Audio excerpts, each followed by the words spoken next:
म चाहिँ रिता बस्नेत, म सिएसआइटी पढिरहेको छु रिलायन्स कलेजमा। म चाहिँ नेहाल कटेल, बिसी स्टुडेन्ट, रिलायन्स कलेजको। रिलायन्स किन चुज गर्यो? सो मोस्टली चाहिँ वर्ड अफ माउथबाट म चाहिँ त्यो चाहिँ रिसर्च नै गरेँ मैले, चाबेल एरियामा कुन कुन कलेजहरू छ, कता के पढाइ हुन्छ, अनि कुन कस्तो कस्तो टिचरहरू हुँदो रहेछ, इन्फ्रास्ट्रक्चर सबै रिसर्च गरेँ मैले। रिलायन्सको बारेमा हेर्दा चाहिँ सो बिसी र सिएसआइटी रहेछ, अनि इन्फ्रास्ट्रक्चर मलाई राम्रो लाग्यो, वर्कसप सेमिनारहरू गराउनु हुँदो रहेछ। अनि इट्स नट जस्ट अबाउट कोर्सको कुरा, कोर्स बाहेक नन क्रेडिट कोर्स पनि पढाइन्छ, हरेक विक हुन्छ 3 दिन। अनि त्यो बाहेक वर्कसप छुट्टै हुन्छ, सेमिनार गेस्ट लेक्चर छुट्टै हुन्छ, इभेन्टहरू छुट्टै हुन्छ, क्लब एक्टिभिटिजहरू छुट्टै हुन्छ। So for that reason I chose Reliance.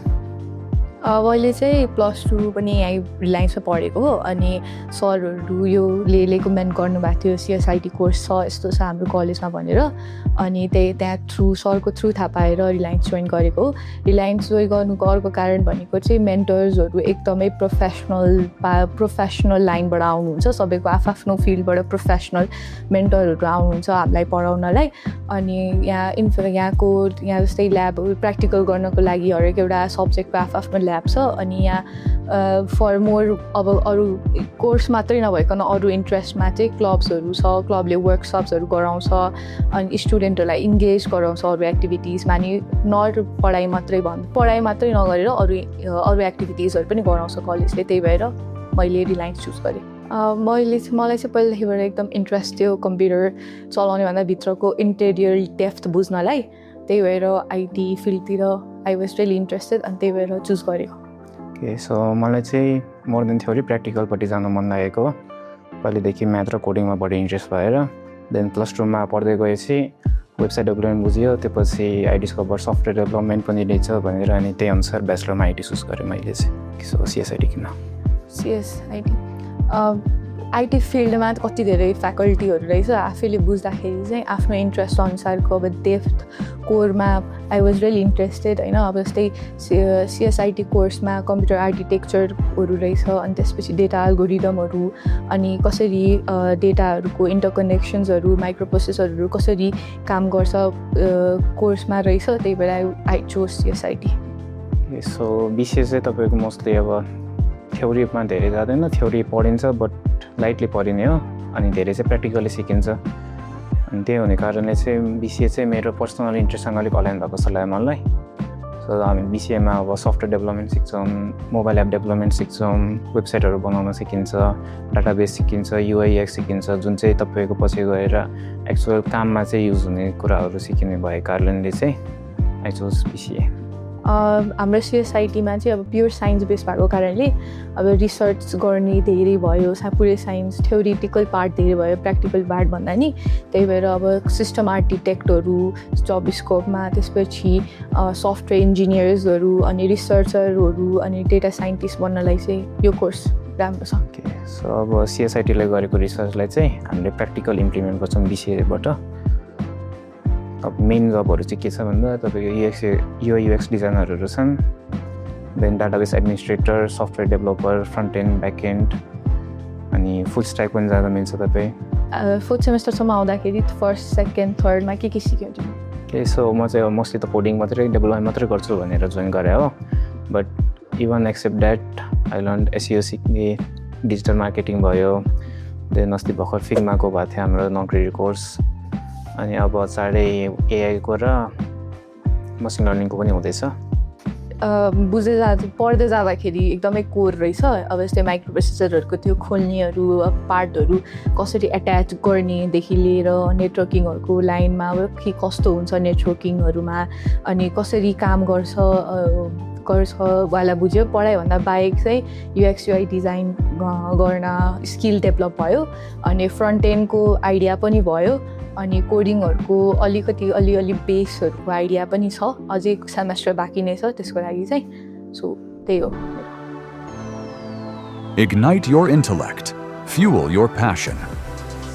Whether your passion lies in management, humanities, or computer science, our diverse undergraduate programs are designed to help you excel.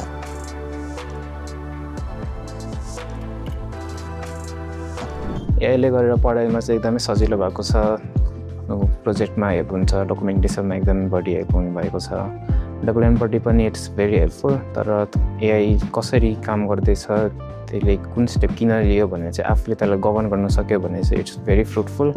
आफूले केही नबुझिकन यतिकै एआईलाई नै सबै काम गर्नु छोड्यो भने चाहिँ त्यो बेला चाहिँ इट्स हार्मफुल भन्छु म चाहिँ। मेरो लागि चाहिँ अब एकाडेमिकमा त रिसर्चहरूमा एकदमै हेल्प हुन्छ होइन, हेल्प हुन्छ। डिसएडभान्टेज भनेको चाहिँ अब त्यो सबै काम एआईलाई गर्न दिने अनि आफू नबुझिकन आफ्नो अन्डरस्ट्यान्डिङ नबनाइकन दियो भने चाहिँ डिसएडभान्टेज हुन्छ। अब जस्तै हाम्रो कोर्समा हेल्प गर्ने भनेको रिसर्च गर्ने बेलामा रिसर्च पेपर्सहरू पढ्ने बेलामा एआईले एकदम हेल्प गर्छ। डिसएडभान्टेज चाहिँ अब जस्तै हामीले पनि प्रोग्रामिङ गर्ने बेलामा अब एआईलाई नै दियो भने सबै अब त्यो जुन कोर अन्डरस्ट्यान्डेबल बनाउन हेल्प गर्ने त्यो चाहिँ आई थिङ्क ल्याक हुन्छ। सो अहिलेको अन्डरस्ट्यान्डिङ चाहिँ मान्छे के छ भन्दा चाहिँ एआईले चाहिँ आइटी पढ्नेको जब खान्छ भनेर छ। आई थिङ्क एआईले चाहिँ बढी जब क्रिएट गर्छ, बिकज एआई सँगसँगै कतिहरू नयाँ जब आएको छ। एआई इन्जिनियर छ, एमएलको भयो, तपाईँको प्रम्प्ट इन्जिनियर आएको छ। देन अनि एफिसियन्सी डेभलपरहरूको एकदमै धेरै इम्प्रुभ गरेको छ विथ एआईले जब खाने भनेको चाहिँ त्यस्तो मात्रै हो जसले अब आफूलाई केही नै थाहा छैन, लो लेभल जब चाहिँ खान्छ, बट उसले बढी मिडियम लेभल र हाई लेभलको जब चाहिँ एक्स्ट्रा क्रिएट गरेको छ। एआईले अब सानो जब खान्छ त्यो खाना चाहिँ, तर एआई युज गरेर रिसर्च गरेर अनि त्यसलाई मोर इफेक्टिभ वेमा लड्यो भने चाहिँ हाम्रो सिएसआइटी कोर्समा चाहिँ त्यसले इफेक्टिभ बनाउँछ। एज लर्नरहरूले रिसर्च गर्दै गयो भने एआई युज गरेर अनि नयाँ कुराहरू लर्न गर्दै गयो भने, एक्सप्लोर गर्दै गयो भने चाहिँ त्यो राम्रो हुन्छ। बट सिएसआइटी त थ्योरी मात्रै हो, प्र्याक्टिकल छैन भन्छन् मान्छेले। थ्योरी मात्रै पनि हुँदैन, प्र्याक्टिकल चाहिने बेलामा देयर इज अ प्र्याक्टिकल। जस्तै माइक्रो प्रोसेसरको बेलामा प्र्याक्टिकल हुनु पऱ्यो, हार्डवेयरहरू के हार्डवेयर हुन्छ भन्ने बेलामा हार्डवेयरहरूको बारेमा बुझ्नु पऱ्यो, नेटवर्किङहरू कसरी काम गर्छ भनेर नेटवर्किङको बारेमा। अब थ्योरी मात्रै पनि बेस्ट हुँदैन, प्र्याक्टिकल हुन्छ, सब्जेक्ट्सहरूको अनुसार प्र्याक्टिकल हुन्छ। हाम्रोमा थ्योरी पनि पढाइन्छ, बट इट्स नट लाइक हामी रिसर्च गर्ने जति चाहिँ थ्योरी पढ्दैनौँ हामीले, तिमीहरू जति चाहिँ थ्योरी पढ्छौँ त्यही थ्योरीलाई हामीले चाहिँ बडी इम्प्लिमेन्ट गर्ने हाम्रो काम हो अलिक। अब तिमीलाई तिम्रो प्लस टूको भाइहरूलाई के रेकमेन्ड गर्छौ, विच कोर्स टु चुज? के प्लस टू भाइहरूलाई अब हाराहारीमा आएर आइटी जोइन नगर्नु होला, पहिला आफूले बुझ्नु होला आइटीमा आफूलाई इन्ट्रेस्ट छ कि छैन। देन इन्ट्रेस्ट छ भने कुन चाहिँ कोर्स चाहिँ आफ्नो इन्ट्रेस्टसँग बढी अलाइन हुन्छ त। यदि थ्योरीपट्टि जाने हो कि प्र्याक्टिकलपट्टि जाने हो कि रिसर्चपट्टि जाने हो कि सफ्टवेयरमा जाने कि हार्डवेयरमा जाने, तपाईँको इन्ट्रेस्ट के छ त्यही अनुसारले चाहिँ चुज गर्नु होला राम्ररी भन्छु म चाहिँ। अब जस्तै हार्डवेयरभित्रको कम्प्युटरभित्रको इनर कोर डिप जानु छ भने चाहिँ सिएसआइटी वा आफ्नो इन्ट्रेस्टको सिएसआइटी चुज गर्नु, अनि आफ्नो इन्ट्रेस्ट चाहिँ पहिला थाहा पाएर कोर्सहरू चुज गर्दा राम्रो। केही कन्फ्युजन कोर्सको बारेमा केही कन्फ्युजन छ भने आफूभन्दा ठुलो मान्छेलाई सोध्दा नि भयो, नत्र कलेजहरू गएर बुझ्दा नि भयो। हाम्रो रिलायन्स कलेजमा नि काउन्सिलिङ चलिरहेको छ प्लस टू ग्रेजुएट स्टुडेन्टहरूलाई, त्यहाँ आउँदा नि हुन्छ हजुरहरू।